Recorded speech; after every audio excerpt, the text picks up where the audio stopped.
Emmanuel Macron réinvente l'Europe de la défense. Mardi à la Sorbonne, le chef de l'État s'est prononcé en faveur d'une force commune d'intervention pour 2020.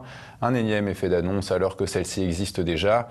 Après le renvoi du général de Villiers, le président semble apporter une preuve supplémentaire de sa méconnaissance de la chose militaire.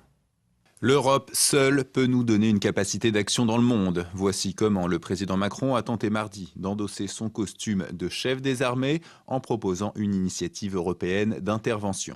Au début de la prochaine décennie, l'Europe devra ainsi être dotée d'une force commune d'intervention, d'un budget de défense commun et d'une doctrine commune pour agir. Face à l'international du terrorisme, l'Europe de la sécurité doit être notre bouclier. Ils s'infiltrent partout en Europe, leurs ramifications sont là, c'est donc ensemble que nous nous devons d'agir, de la prévention à la répression.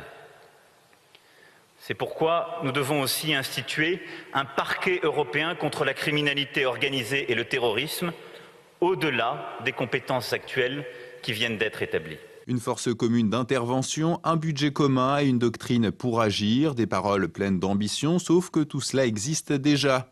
En effet, Eurocorps, créé en 1992, occupe 1200 personnels militaires dans un état-major basé à Strasbourg. En 2005 ont également été créés des groupements tactiques de l'Union européenne avec 1500 hommes déployables en 10 jours. Une initiative terrestre appuyée au niveau maritime par Euromarfor et aérien par le groupe aérien européen, tous deux créés en 1995. Pour le général Vincent Desportes, ces structures sont toutefois limitées par l'absence totale de culture stratégique et de vision commune des menaces. Les accords de Petersberg, depuis 25 ans, rêvaient de cette force qui devrait déjà être en place. L'Europe avait voulu mettre une force de 60 000 hommes en place, qui n'existe pas. Elle a mis aujourd'hui des bataillons, des task force, les groupes de bataillons 1500, qui existent et qui ne sont jamais employés. Donc on voit bien que l'idée est bonne, mais que derrière, c'est la réalisation, la convergence des volontés politiques. En effet, de nombreux pays, à commencer par l'Allemagne, ont toujours refusé un déploiement opérationnel de ces unités ou une véritable activation de ces commandements interalliés. La prise de risque politique empêche leur utilisation.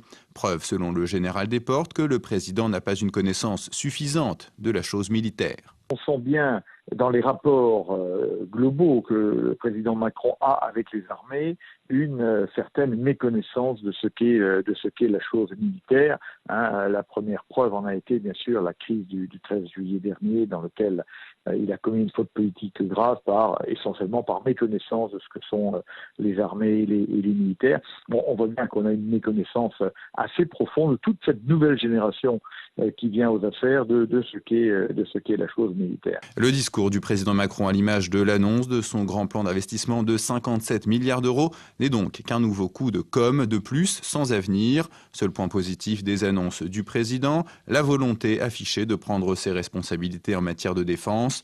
Une reprise en main qui ne serait pas étrangère à la demande de son homologue américain Donald Trump de voir les États européens s'engager davantage dans la lutte contre le terrorisme.